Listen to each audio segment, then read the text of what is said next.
Veamos lo que dice la palabra del Señor. Apocalipsis capítulo 1, versículo 13 al 18, dice la palabra de Dios de la siguiente manera, en el nombre maravilloso de Cristo Jesús. Y en medio de los 7 candeleros a uno semejante al Hijo del Hombre, vestido de una ropa que llegaba hasta los pies, y ceñido por el pecho con un cinto de oro. Su cabeza y sus cabellos eran blancos como la blanca lana, como nieve, sus ojos como llama de fuego, y sus pies semejantes al bronce bruñido, refulgente como un horno. Y su voz como estruendo de muchas aguas. Tenía en su diestra 7 estrellas, de su boca salía una espada aguda de 2 filos, y su rostro era como el sol cuando resplandece en su fuerza. Cuando le vi, caí como muerto a sus pies, y él puso su diestra sobre mí diciéndome: no temas, yo soy el primero y el último, y el que vivo. Estuve muerto, mas he aquí que vivo por los siglos de los siglos. Amén. Y tengo las llaves de la muerte y del Hades. Venimos meditando, comenzamos con aquel pasaje que encontramos en Daniel 7, 9 y 10 y 13 y 14, donde la palabra del Señor nos habla, nos enseña de la visión que tuvo Daniel, precisamente una visión de un anciano de días. Dice, lo describe y dice que igual su cabello era como la blanca lana, era blanco completamente. Después habla de otro que miró semejante al Hijo del Hombre. Y venimos ahora mirando este pasaje de Apocalipsis capítulo 1 versículo 13 al 18, donde nos habla de Cristo Jesús. Pero ahora es a Cristo Jesús a quien logramos visualizar semejante al anciano de días. ¿Por qué digo semejante al anciano de días? Porque ahora este pasaje nos habla de que su cabeza, de Cristo Jesús, sus cabellos, dice, su cabeza y sus cabellos eran blancos como la blanca lana y como la nieve. Entonces ya nos describe a Jesús, no por así decirlo como un joven, sino lo describe ya con su cabello, su cabeza y sus cabellos blancos como la blanca lana, como la nieve. Lo está describiendo ya semejante al anciano de días. ¿Por qué razón lo está describiendo ahora de esta manera? Porque en este pasaje no solamente estamos mirando la humanidad de Cristo, sino que estamos mirando la humanidad glorificada, reflejando la divinidad de ese mismo Dios maravilloso. Amén. Entonces en este pasaje ya no es solamente una humanidad la que miramos, o la que mira Juan, sino que está mirando la humanidad, porque mira la semejanza de hombre en aquel personaje, en Cristo Jesús. De hecho reconoce que es Cristo Jesús, pero no lo mira como lo miraba cuando caminó en Nazaret con él, sino que ahora lo mira glorificado. Es la humanidad glorificada. ¿Qué significa la humanidad glorificada? Significa la humanidad reflejando la grandeza y el poder de la divinidad. La divinidad es lo que estaba en Cristo desde un principio, pero en su humanidad, cuando caminó sobre esta tierra, no reflejaba esa divinidad. Solamente se miraba la humanidad. Por eso es que todos lo miraban como un simple hombre, un simple carpintero, un simple maestro, ¿verdad? El hijo de María. Sus hermanos, dice, no son fulano y sutano y mengano. Lo miraban como un simple hombre. A lo mejor, si mucho, un buen maestro, si mucho, un profeta, pero hasta ahí. No miraban más allá que eso, porque no reflejaba la divinidad. En momentos exclusivos solamente lo hizo, como cuando se transfiguró en el monte. Dice la palabra que ahí se transfiguró e igual brilló su rostro como la luz del sol en su esplendor. Sus vestidos se hicieron blancos, y habla de toda aquella revelación maravillosa donde igual comenzó a manifestar la divinidad que había dentro de él. Pero en este momento, ya cuando Juan lo mira, no está mirándolo solamente, repito, en aquella humanidad, sino que está mirando la humanidad glorificada. Significa la humanidad reflejando la gloria de la divinidad que había dentro de él. Cada uno de los aspectos de los que nos habla este pasaje son aspectos simbólicos, donde por ejemplo dice su cabello era blanco, su cabeza y su cabello era blanco.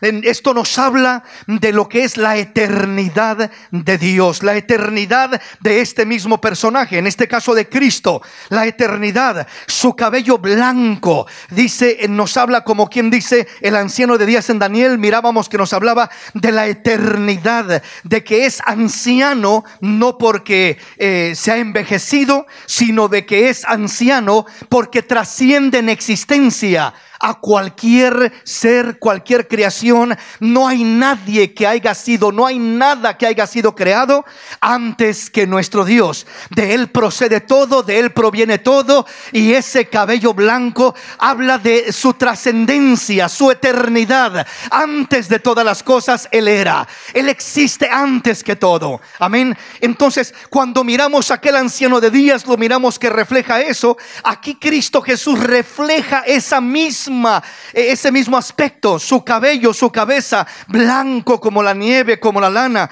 Estamos hablando que refleja esa eternidad completamente como el anciano de días, en la misma semejanza, porque ahí está la divinidad y la humanidad manifestándose de una manera unida. La humanidad en aquel cuerpo glorificado, forma de hombre, y la divinidad, aquel esplendor de gloria que brota, que brilla a través de él. Entonces la humanidad glorificada está glorificándose, está manifestándose a través de aquella humanidad. Entonces el cabello nos habla de su eternidad. El cabello blanco dice que sus ojos de fuego eran como de fuego. ¿De qué nos hablan? Esos ojos de fuego nos hablan de su omnisciencia, de que todo lo mira, todo lo conoce, todo lo sabe. Su omnisciencia, una mirada penetrante, una mirada de la cual no se esconde nadie, una mirada que arde, una mirada irresistible. Aleluya. Esa mirada trasciende los pensamientos, las intenciones del corazón, lo ve todo completamente.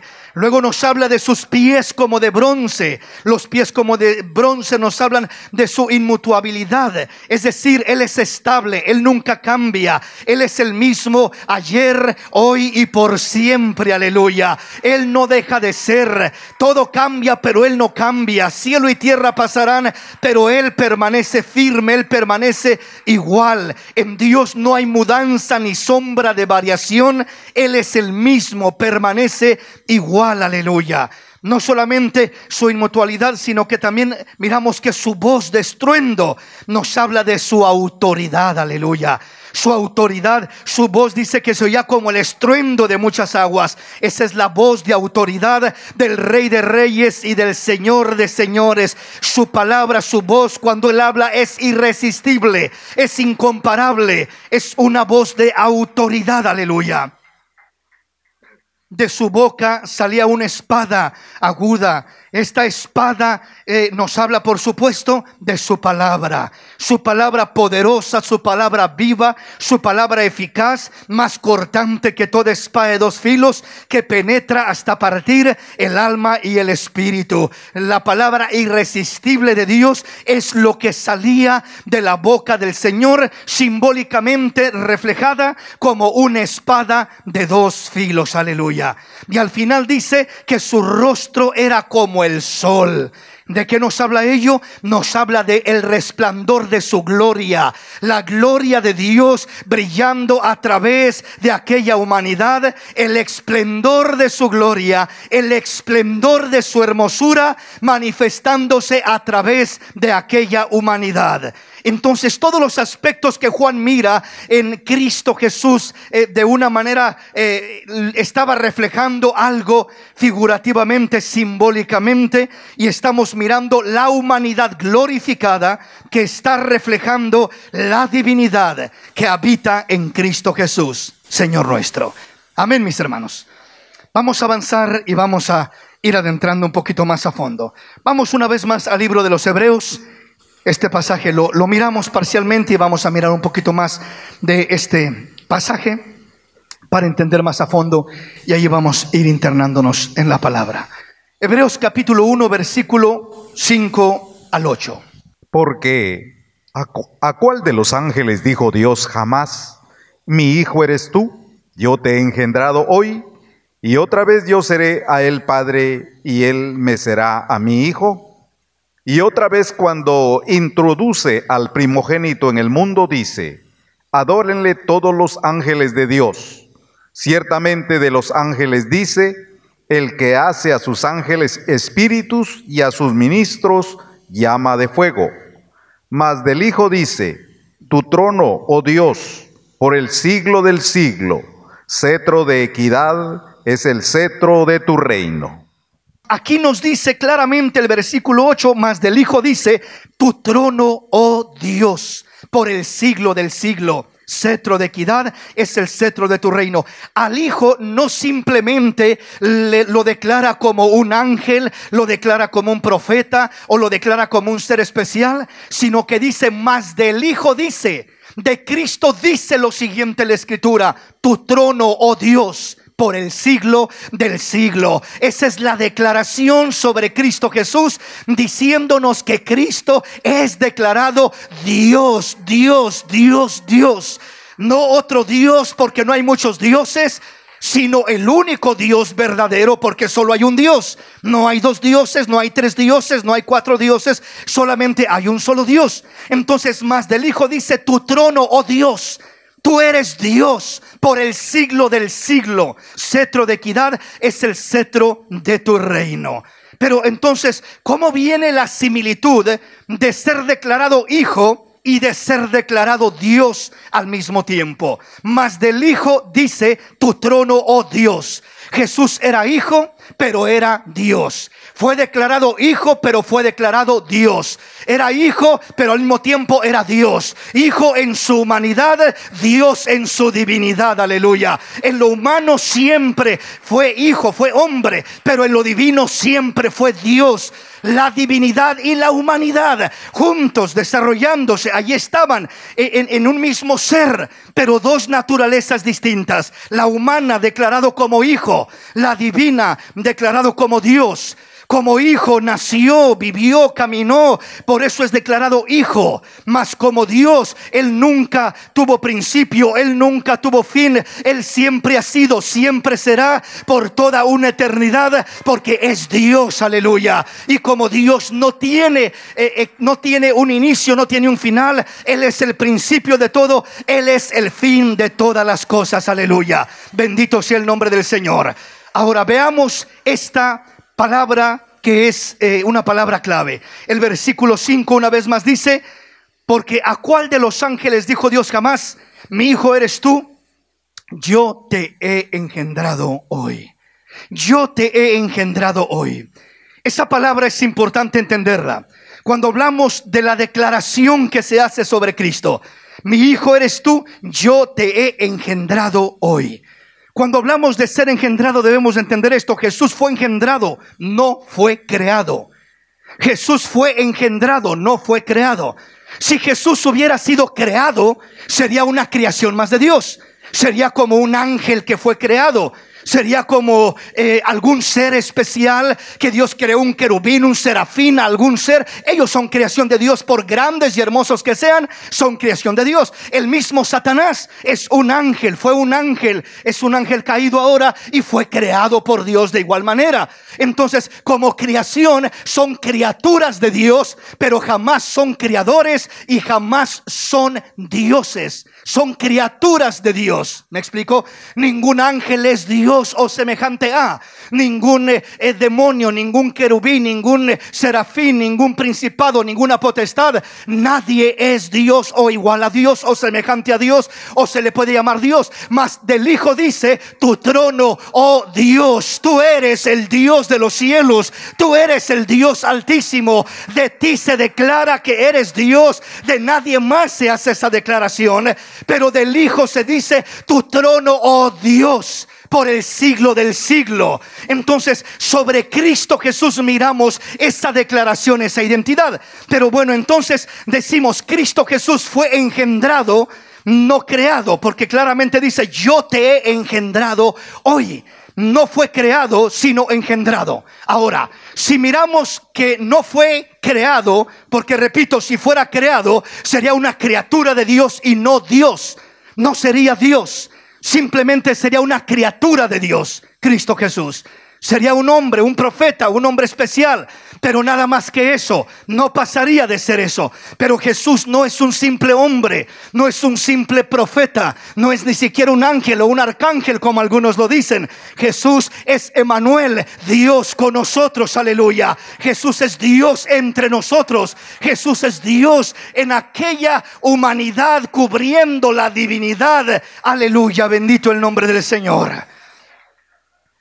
Entonces, si entendemos que Jesús fue engendrado, no creado, ¿qué significa esto? Significa que Él no es creación, no es creación de Dios.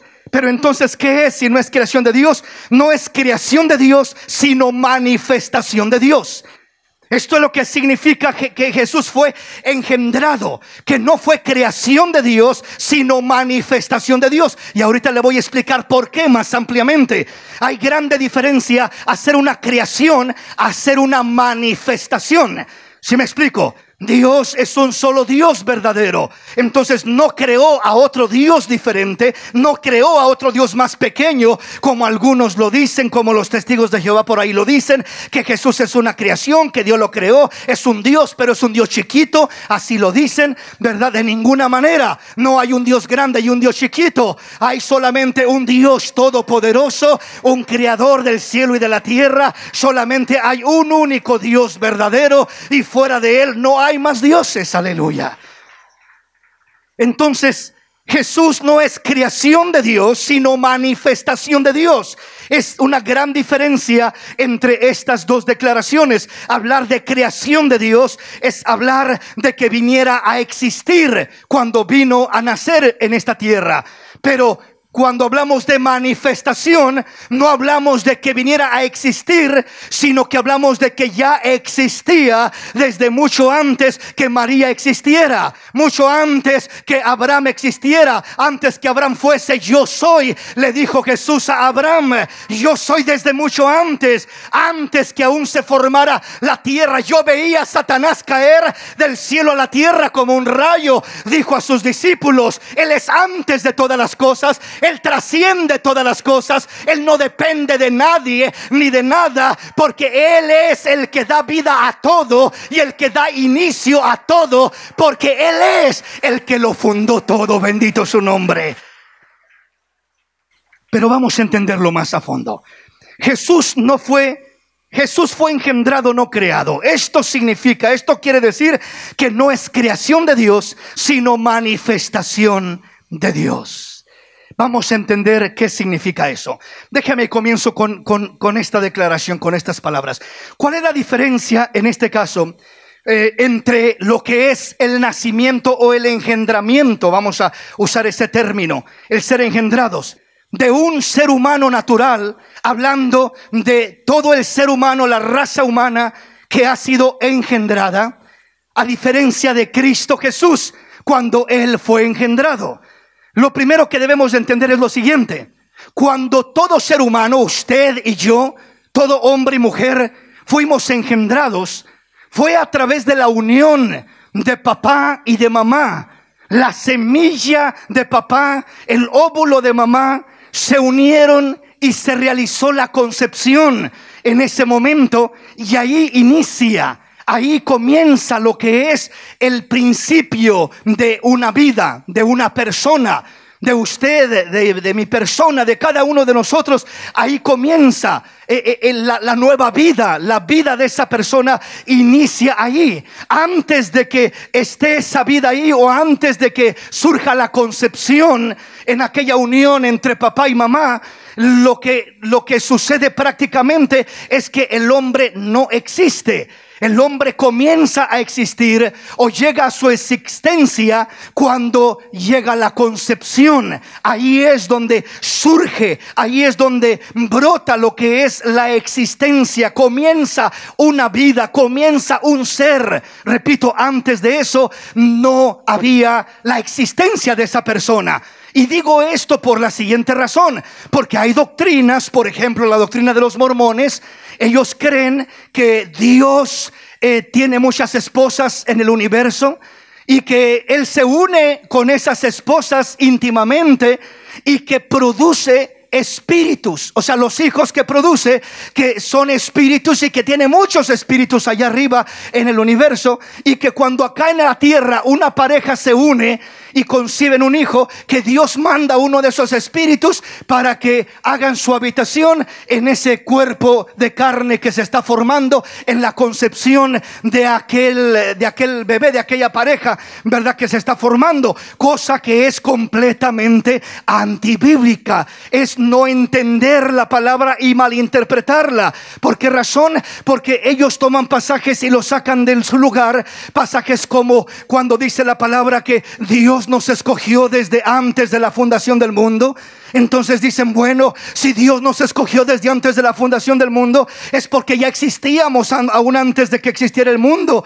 Pero cuando dice que nos escogió antes de la fundación del mundo, no significa que ya existíamos. Significa que Dios, que todo lo sabe, ya nos conocía en su omnisciencia. Ya lo sabe todo. Yo no existía, pero Él ya me conocía, aleluya. Él ya sabía que yo un día iba a existir, porque Él lo sabe todo, lo conoce todo, y en esa omnisciencia de Él nos declara ya como existentes, porque Él lo sabe todo, pero no porque en verdad existíamos antes de esa concepción. ¿Sí me comprende? Sin embargo, cuando hablamos de Cristo Jesús, hay una gran diferencia. Porque cuando nosotros, repito, se unió mamá y papá y nos concibieron, ahí comenzó nuestra existencia. Papá nos engendró y fuimos engendrados en mamá, y ahí comenzó esa nueva vida. Y ahí comenzamos, y ahí nos formamos, y ahí nos desarrollamos, y ahí nacimos, y de ahí comenzamos a crecer como hombres. Pero ahí en esa concepción comienza la vida del hombre, la existencia del ser humano. No así con Cristo. Cristo Jesús primeramente dice que Él fue engendrado. Yo, dice Dios, yo te he engendrado hoy. ¿Y cómo lo engendró Dios? ¿Cómo lo engendró? ¿Acaso, verdad, Dios, por así decirlo, se unió literalmente como un hombre se une con una mujer, con María?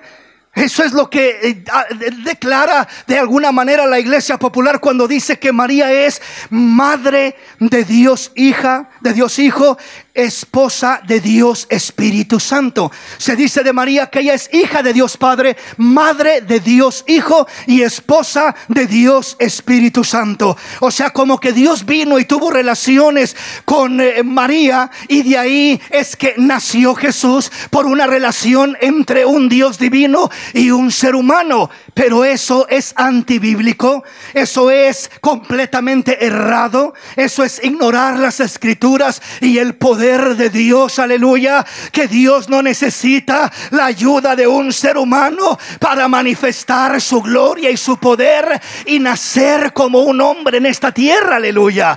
Bendito el nombre del Señor. Cuando hablamos de el engendramiento de un ser humano, hablamos del inicio, del comienzo de aquel ser humano. Sin embargo, cuando hablamos del ser de Cristo, cuando Él es engendrado, primeramente no podemos pensar que ahí comienza la existencia de Cristo, como en el caso de nosotros. En el caso del engendramiento natural de cada uno de nosotros, papá nos engendra en mamá, y cuando se concibe ahí ese engendramiento, cuando se concibe la unión de la semilla del semen del hombre con el óvulo de la mujer, ahí se realiza precisamente esa obra, lo que es el inicio de una nueva vida. Ahí comienza la vida del hombre, pero no de Cristo. En el caso de Cristo, cuando se habla yo te he engendrado hoy, No se está hablando como cualquier padre o como todo padre nos engendró a nosotros y ahí comenzó nuestra existencia. Debemos de tener en cuenta y en mente que Cristo no comienza su existencia ahí. Él trasciende todo ese tiempo. Repito, le dijo a Abraham antes, le dijo a los fariseos, antes que Abraham fuese, yo soy. Entonces Él trasciende todo eso. Él ya era. Él no vino a existir cuando fue engendrado ahí a través de María, en aquel anuncio que le dio el ángel a María. Ahí no fue engendrado Él en el sentido de que ahí comenzó su existencia. No, Él ya existía. Cuando nosotros fuimos engendrados, ahí comenzó nuestra existencia. Cuando Cristo fue engendrado, Él no comenzó su existencia ahí. Él ya existía. Por eso Él no es el comienzo, es la manifestación de una existencia previa que ya había, siendo el mismo Dios de los cielos. Él ya existía como Dios, ya existía como Todopoderoso. Entonces en ese engendramiento no viene Cristo ahí apenas a iniciar su existencia, y apenas Cristo comienza su existencia cuando nace en Belén. No, Él trasciende todo eso. Mucho antes de eso Él ya era, Él ya existía. Por eso dice la palabra: en el principio era el Verbo, y el Verbo era con Dios, y el Verbo era Dios. Y el versículo 14 dice: este Verbo fue hecho carne y habitó entre nosotros, y vimos su gloria, gloria como la del unigénito del Padre, lleno de gracia y de verdad. Bendito el nombre del Señor. Sigamos mirando algunos otros aspectos en cuestión de este término de lo que es Cristo, cómo fue engendrado Cristo. Decíamos, cuando un hombre engendra a un hijo, deposita aquella semilla en la mujer y así se logra la concepción. De esta manera es que comienza el inicio de aquella vida. Pero Cristo no fue engendrado por carne ni por sangre primeramente. Es decir, entendamos esto: las naturalezas, la naturaleza humana y la naturaleza divina, son dos naturalezas que no son compatibles para engendrar. Vuelvo a repetir esto: la naturaleza humana y la naturaleza divina no son naturalezas compatibles para engendrar. Todo lo que se engendra tiene que ser engendrado en su misma compatibilidad. Por ejemplo, si yo le dijera: hermano, ¿qué le parece si cruzamos una gallina con un león? A ver qué sale.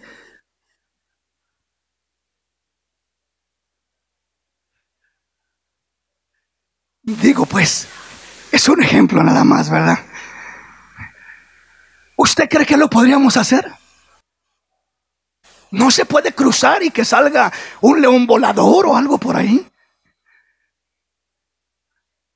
No se puede, ¿verdad? No se puede cruzar, no se puede mezclar. Y eso que estamos hablando de dos naturalezas carnales, las dos, ¿verdad? O aún si dijéramos simplemente vamos a cruzar, a buscar que engendre una vaca, ¿verdad? Con una jirafa. Digo, son similares, o sea, son las dos en la misma especie, ¿verdad? Pero si usted trata de cruzar esas dos, esos dos naturalezas, no funciona, no se puede. Aunque tomare lo que es la semilla de, vamos a decir, el jirafo, y se la inyectara haciendo una inseminación artificial, por así decirlo, para poder engendrarle y depositarle ahí a la vaca la semilla de aquel jirafo, por así decirlo, a ver si nacen jirafitas mezcladas con vaca o algo así. No funciona. No puede mezclarse ciertas naturalezas porque simplemente no se concibe. Pues la naturaleza humana y la naturaleza divina no son compatibles en ese sentido. No son compatibles. La Biblia lo dice. Y para eso vamos a mirar algunos pasajes de la palabra, solo para que entendamos cómo es que Dios engendra, o a qué se refiere cuando dice que Él engendró directamente a Cristo Jesús. Dice que mi hijo eres tú, yo te he engendrado hoy. No está hablando de que Dios, la Biblia dice que Dios es espíritu, primeramente. Dios no tiene semilla como la del hombre. ¿Me explico? El hombre tiene su semilla. Semilla, semen significa semilla. Eso es lo que tiene el hombre y es lo que porta para engendrar un bebé, una criatura. Dios no tiene esa naturaleza humana en su esencia divina. ¿Sí me explico? O sea, no tiene esa forma, primeramente no trabaja de esa forma, ¿verdad? Pero lo divino no es compatible con lo humano de esa manera. Vamos a mirar algunos pasajes para que me comprenda un poquito mejor. Vamos a mirar un pasaje que generalmente es muy mal usado y lo vamos a mirar de pasadita. Génesis capítulo 6, versículo 1 al 4. Aconteció que cuando comenzaron los hombres a multiplicarse sobre la faz de la tierra y les nacieron hijas, que viendo los hijos de Dios que las hijas de los hombres eran hermosas, tomaron para sí mujeres, escogiendo entre todas.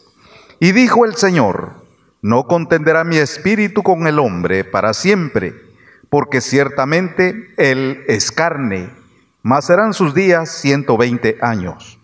Había gigantes en la tierra en aquellos días, y también después que se llegaron los hijos de Dios a las hijas de los hombres, y les engendraron hijos. Estos fueron los valientes que desde la antigüedad fueron varones de renombre. Los ángeles de Dios son de naturaleza espiritual, de naturaleza divina. No son de carne y sangre como nuestro. Pueden manifestarse de esa forma, sí. Pueden aparecerse de esa forma, sí, en misiones, con propósitos que Dios les permite, pero ellos no son carne y sangre como nosotros directamente. La Biblia dice que son espíritus ministradores en favor de aquellos que hemos de heredar la salvación. Me explico, mis hermanos.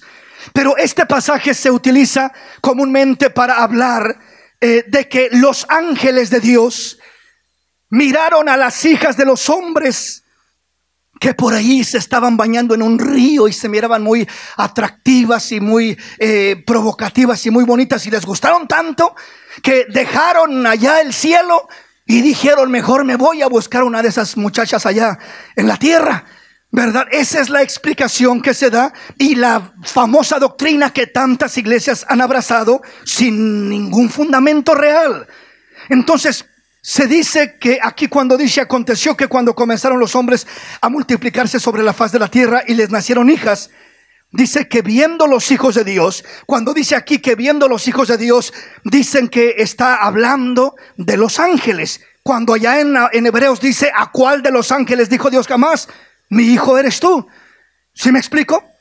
Ahora, sin embargo, está diciendo que viendo los hijos de Dios, que a los hombres que las hijas de los hombres eran hermosas, tomaron para sí mujeres, escogiendo entre todas.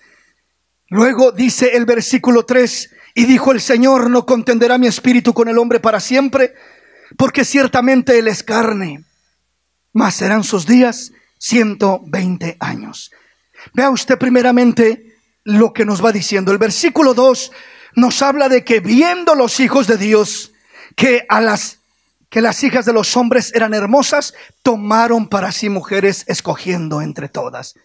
Pero vea usted la controversia al interpretar este pasaje, pensando o creyendo que los que hicieron esta maldad fueron los ángeles. Dice el versículo 3: y dijo el Señor: no contenderá mi espíritu con el hombre para siempre, porque ciertamente él es carne. O sea, si los hijos de Dios son ángeles o fueran ángeles, que primeramente están desde el cielo mirando a la tierra y ven por ahí algunas de las más bonitas muchachas en la tierra, y las miran en un momento que se sienten provocados e incitados por ellas, y dicen: pues nos vamos del cielo y nos vamos a buscar aquella muchacha que está ahí en la tierra. Primeramente, si los ángeles estuvieran haciendo eso, ¿por qué en el versículo 3 a quien Dios reprende y castiga es al hombre? ¿Qué culpa tiene el hombre si el que está haciendo la maldad son los ángeles? O sea, que los castigue a ellos. ¿Por qué a los hombres? Si supuestamente son los ángeles, los hijos de Dios, que ven a las hijas de los hombres allá atractivas y hermosas y dejan la gloria para irse a buscar una de esas muchachas. Entonces, repito, ahí lo primero que diríamos, los culpables son ellos, no los hijos de los hombres o no los hombres. ¿Por qué Dios viene a sentenciar a los hombres diciendo: y dijo el Señor, no contenderá mi espíritu con el hombre para siempre, porque ciertamente él es carne?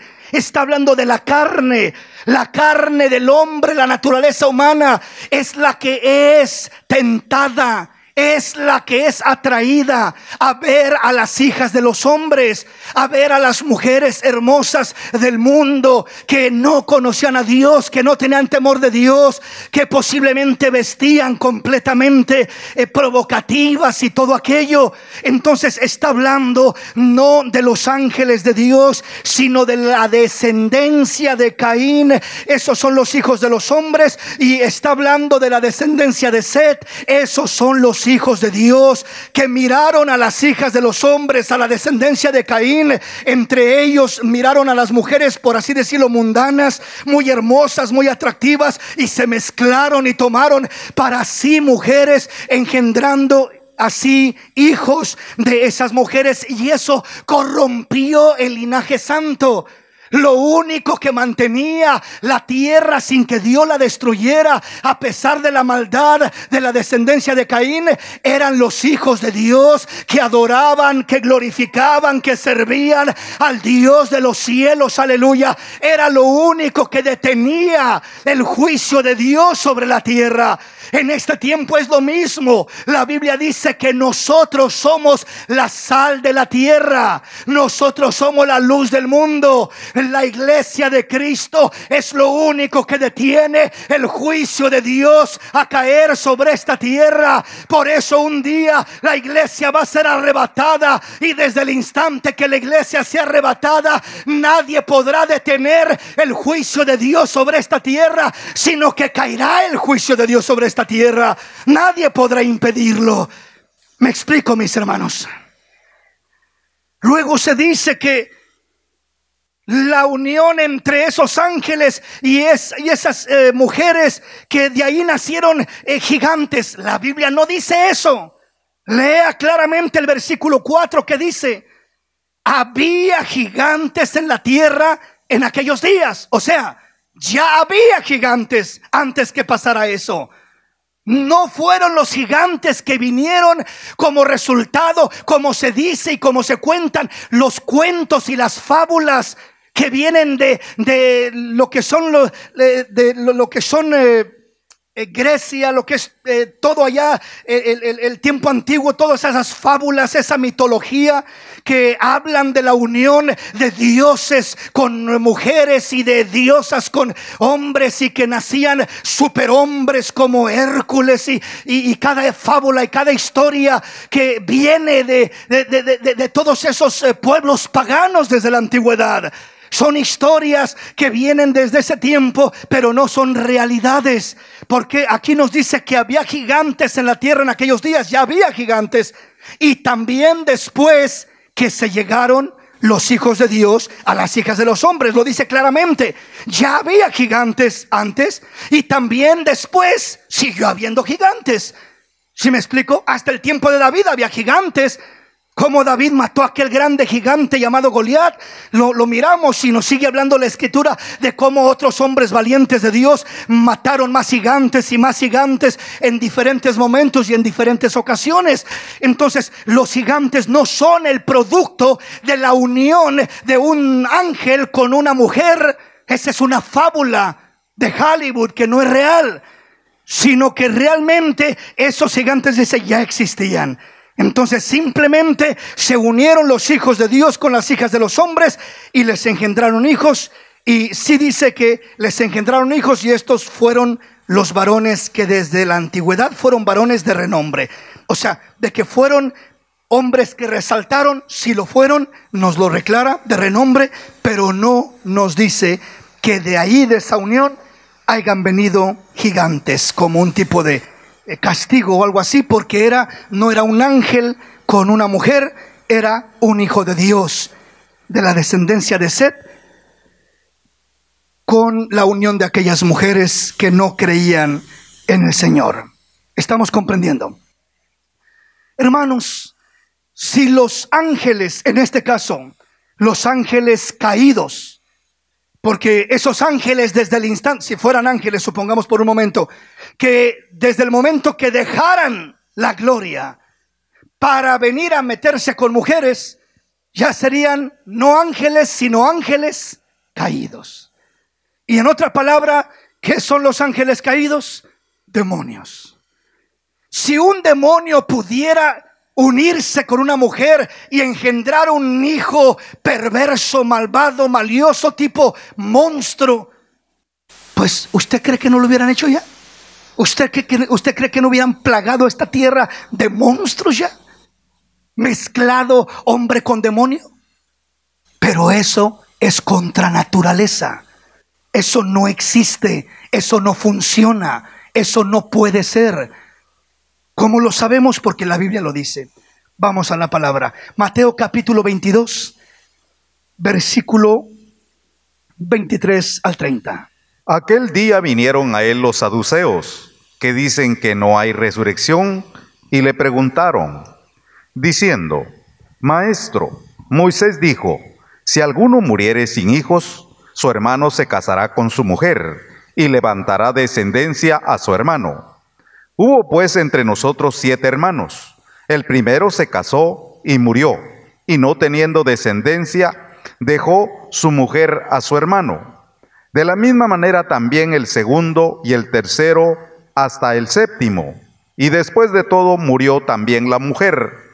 En la resurrección, pues, ¿de cuál de los 7 será ella mujer, ya que todos la tuvieron? Entonces respondiendo Jesús les dijo, erráis ignorando las Escrituras y el poder de Dios, porque en la resurrección ni se casarán, ni se darán en casamiento, sino serán como los ángeles de Dios en el cielo. Aquí nos declara abiertamente y directamente la palabra cómo es que sucede en lo espiritual, cómo es que se realizan las cosas en lo espiritual. O sea que dice la palabra que al Señor le preguntaron a aquellos que no creían en la resurrección, ¿verdad? Señor, hay un caso que no entendemos, y le dicen el de un hombre una mujer que se casa con un hombre, pero aquel hombre muere sin dejar descendencia, y según la ley, si aquel hombre tenía otro hermano, tenía el otro hermano que tomar a aquella mujer para poder dejar descendencia para su hermano, ¿verdad? Y así sucedió. Murió aquel hombre, su hermano la tomó, también murió. El otro hermano la toma, también muere. El otro también, hasta que 7 hermanos llegan a ser esposos de ella, legalmente, porque cada uno iba muriendo. Y dice, cuando en la resurrección va a haber 7 ahí esperándola, Señor. ¿Cómo le van a hacer? Se van a andar peleando por ella allá en el cielo.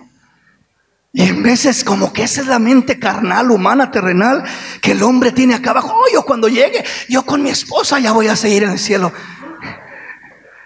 No hay tal cosa.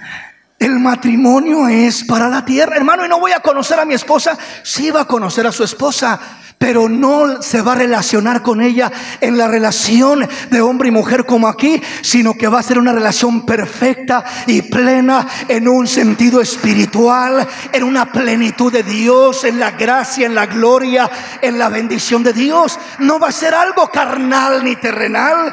El reino de los cielos no consiste en comida, ni en bebida, ni en placeres de la carne, ni en nada de eso. El reino de los cielos consiste en gozo y paz en el Espíritu Santo, aleluya, en bendiciones gloriosas, cosas que ojo no vio, que oído no oyó y que no han subido al corazón del hombre, son las que Dios ha preparado para los que le aman. Entonces, cuando le preguntan eso, ¿verdad? Señor, ¿de cuál va a ser esposa allá? Si los 7 la tuvieron y legalmente los 7 la pueden reclamar, y les dice, ¿ustedes ignoran las escrituras y el poder de Dios? Eso es lo que le pasa a toda persona que quiere irse por ese camino, interpretando la palabra literalmente en esos casos y en esos sentidos, sin entender las escrituras y el poder de Dios. Entonces, cuando les responde el Señor, les dice que no ignoran, que no saben que en la resurrección, dice, ni se casan ni se dan en casamiento, sino que serán como los ángeles de Dios en el cielo. Estarán en un plan diferente, en un desarrollo diferente, se mirarán diferentes, serán una familia perfecta y completa, donde adoraremos a Dios todos juntos en espíritu y en verdad, y una relación perfecta, pura, limpia, santa, como hijos e hijas de Dios, como un solo pueblo. No va a haber diferencia en esos aspectos. ¿Sí me comprende, mi hermano? Entonces, los ángeles de Dios primeramente ni se casan ni se dan en casamiento. ¿Qué significa esa declaración? Los ángeles de Dios no sienten atracción.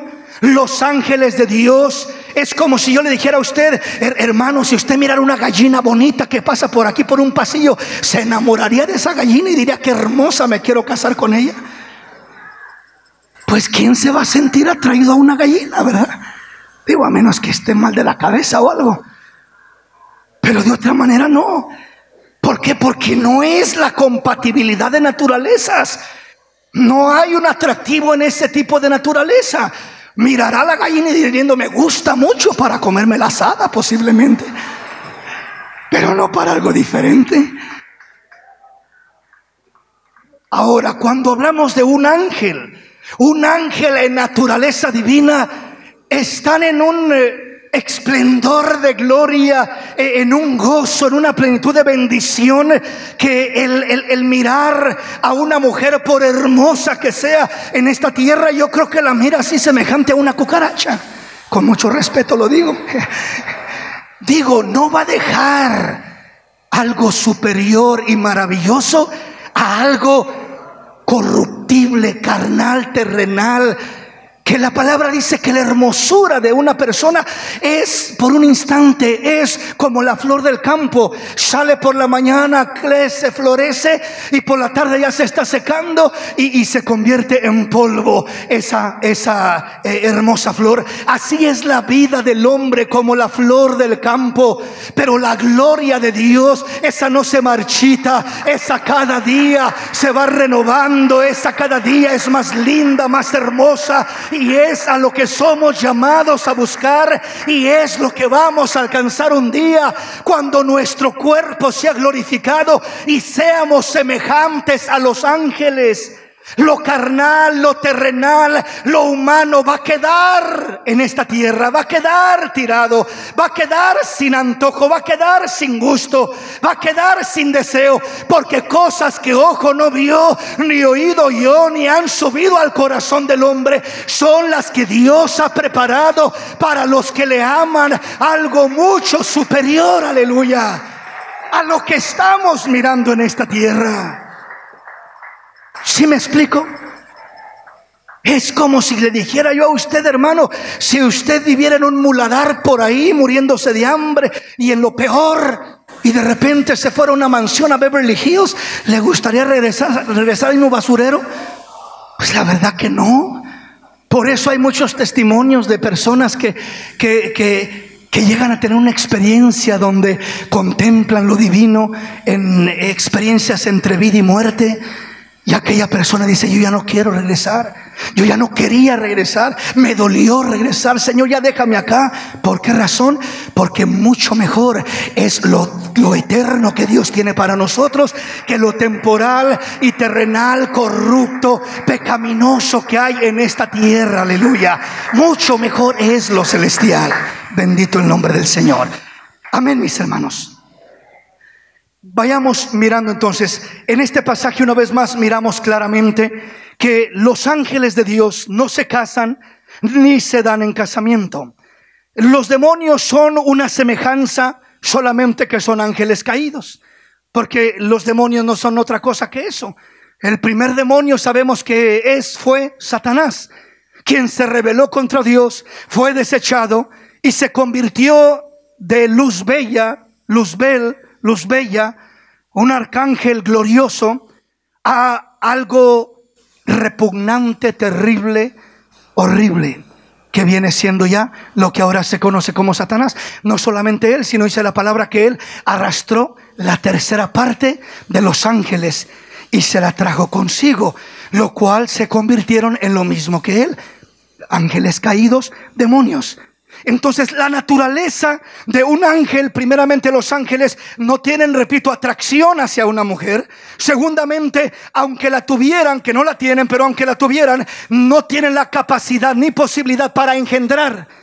¿Por qué razón? Porque no tienen semilla, no tienen semen compatible con el óvulo de una mujer, como para que se una a aquella unión y se conciba una vida. ¿Sí me explico?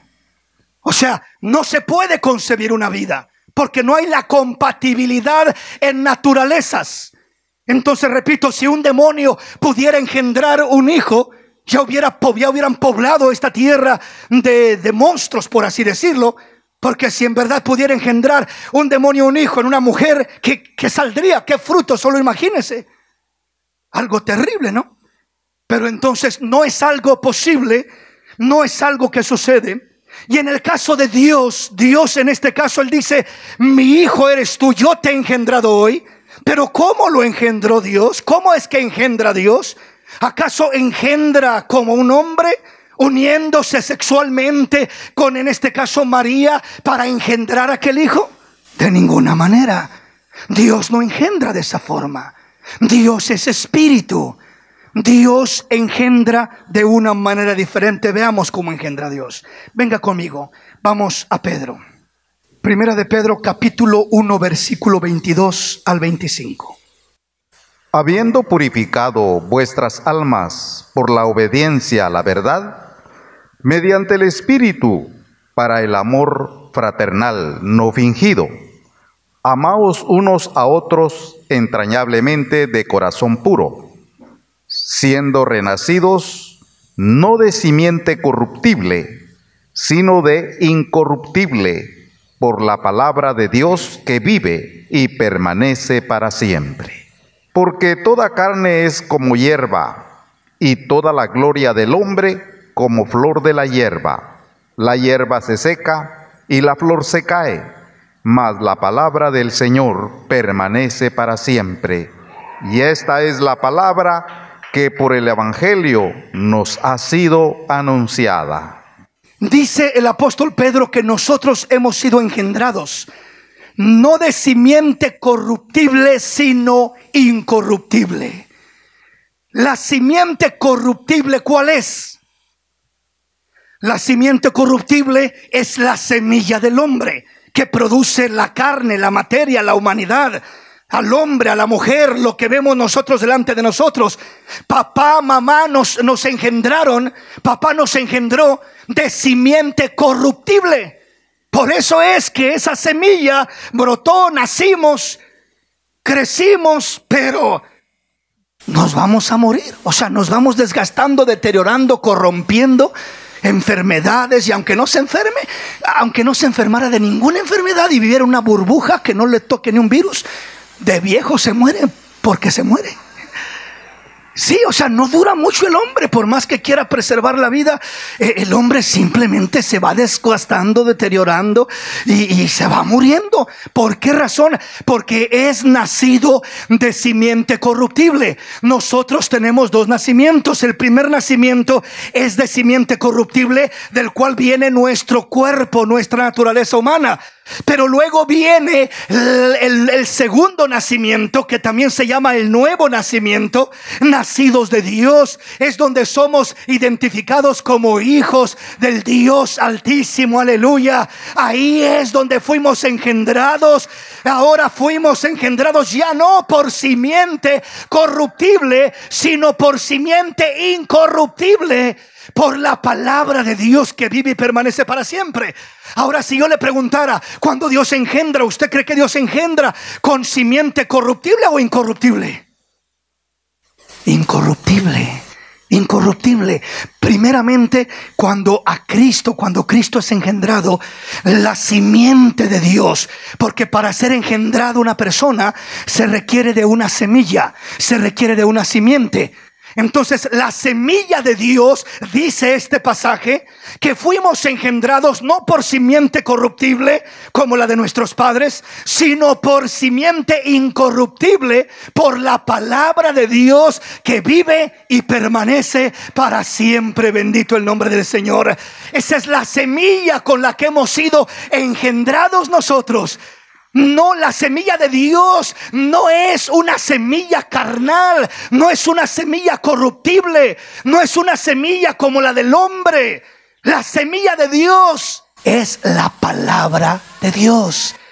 Con lo que Dios engendra no es con una semilla terrenal, humana, carnal, natural, como el hombre engendra. No, Dios no engendra como el hombre engendra. Dios no se unió con María como un hombre se une con una mujer. No fue ese tipo de unión. Esa es unión carnal. Esa es simiente terrenal, corruptible. Dios no engendra de esa manera. La semilla de Dios es incorruptible, es viva, es poderosa, es eterna. Produce hijos e hijas de Dios a la semejanza de Dios. Produce hijos e hijas de Dios que honran y glorifican al Dios de los cielos. Esa es la simiente incorruptible. Ahora, cuando hablamos de que Dios dice: mi hijo eres tú, yo te he engendrado hoy. Entonces, ¿cómo es que es engendrado Cristo? Dijimos, primero, no es engendrado como los hombres, en cuestión de que cuando el hombre es engendrado, ahí comienza su existencia. Se concibe por la unión de la semilla y el óvulo de papá y de mamá, y ahí comienza la existencia del hombre. Pero no así con Cristo. Cristo no comienza su existencia cuando comienza en María, sino Él ya existía antes de comenzar en el vientre de María. Por eso María misma dice: se regocija mi alma en Dios mi Salvador, hablando de Cristo Jesús, su Salvador. Dios mi Salvador. Él es el Salvador del mundo. Él es el Redentor de la humanidad, incluyendo a la misma María. A la misma María. Venía a redimirla, a salvarla, a ella también. ¿Me explico, mis hermanos?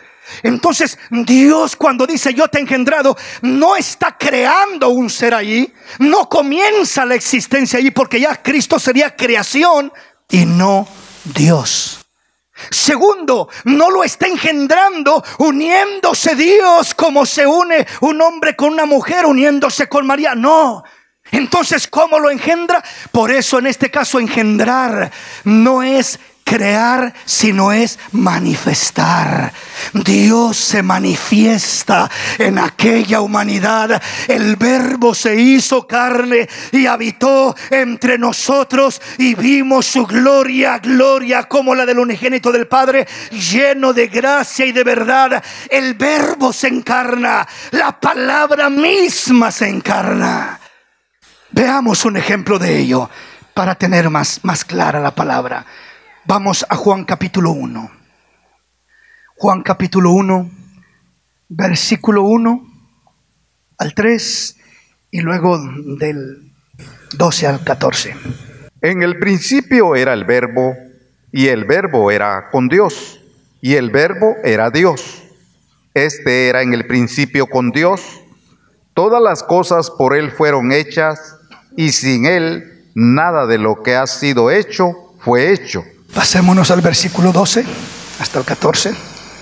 Mas todos los que le recibieron, los que creen en su nombre, les dio potestad de ser hechos hijos de Dios, los cuales no son engendrados de sangre, ni de voluntad de carne, ni de voluntad de varón, sino de Dios. Y aquel Verbo fue hecho carne y habitó entre nosotros, y vimos su gloria, gloria como del unigénito del Padre, lleno de gracia y de verdad. Qué hermoso. En el principio era el Verbo, y el Verbo era con Dios, y el Verbo era Dios. Este era en el principio con Dios, y por él todo lo que ha sido hecho fue hecho, y nada fue hecho si no fue por medio de él.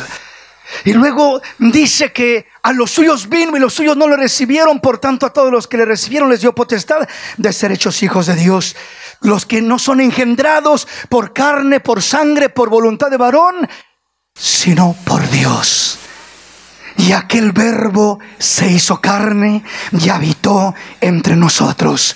Y vimos su gloria, gloria como la del unigénito del Padre, lleno de gracia y de verdad. El Verbo que era desde el principio, el anciano de días, el Padre eterno, el Dios de la eternidad, desde un inicio, desde un principio de todo. Aquel Verbo que fue desde el principio, aquella palabra que es el origen de todo, que le dio vida a todo, que le dio existencia a todo. Aquel Verbo que lo formó, lo creó todo. Aquel Verbo que dice Génesis 1:1, en el principio creó Dios los cielos y la tierra.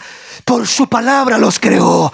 Habló su palabra y su palabra crea al instante que habla. Ese Verbo que era desde el principio, desde la antigüedad, desde la eternidad. Ese Verbo es el anciano de días. Ese Verbo es el Dios de la eternidad, el Dios que lo trasciende todo, el Dios que existe antes que todo. Ese es el Dios verdadero, el Dios vivo, el Dios real, el Dios único. Pero ese Verbo se hizo carne, se vistió de un cuerpo de carne, se cubrió con un velo de carne para poder caminar entre los hombres, para poder un día morir como un hombre y darnos salvación.